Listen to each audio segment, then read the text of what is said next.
Έλα, εσύ θα κάτσεις εδώ. Έχουμε αυτό για τούρτα το Σάββατο. Το Σάββατο είναι καλή η τούρτα. Για φέρ' τον αναπτύρα. Αχ, τι ωραίο και μου θα κλείσει του παππού κάποια γενέθλια. Για σένα. Να τραγουδήσουμε όλοι. Δυνατά θα το πει. Δυνατά, παιδιά. Λοιπόν. 1, 2, 3. Να ζήσεις Μιχάλη και χρόνια πολλά, μεγάλος να γίνεις με άσπρο μαλλιά, παντού να σκορπίζεις της γνώσης το φως και όλοι να λένε να ένα σοφός. Δυνατά. Άλλη μία. Μπράβο! Πάλι.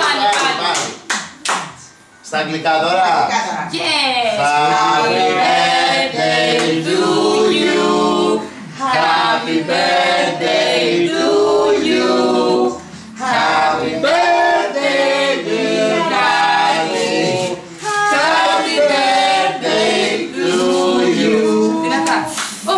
Δυνατά. Εδώ, εκεί. Μπράβο! Πάλι. Να ζήσεις Μιχάλη και χρόνια πολλά, μεγάλος να γίνεις με άσπρα μαλλιά, παντού να σκορπίζεις της γνώσης το φως και όλοι να λένε να ένα σοφός. Μπράβο! Μία τελευταία, Τι? Αγγλικά. Στα αγγλικά μέσα. Λοιπόν. Happy birthday to you. Happy birthday to you.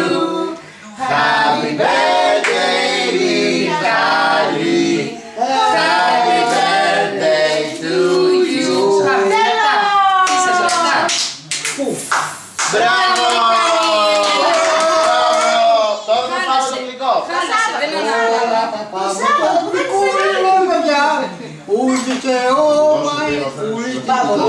Κοίτα τα ωραία δώρα που είχε ο Μιχάλης έξω παππού. Χώματα νέα! Το καλύτερο που έχει δει ποτέ στην ζωή του. Νιάμι, τι ωραία σοκολάτα. Παιδιά, με γλυκό θα πει, με κουτάλι. Από μια κουταλιότα. Να σου πω, να το δει ο παππούς στο παλιό. Ναι.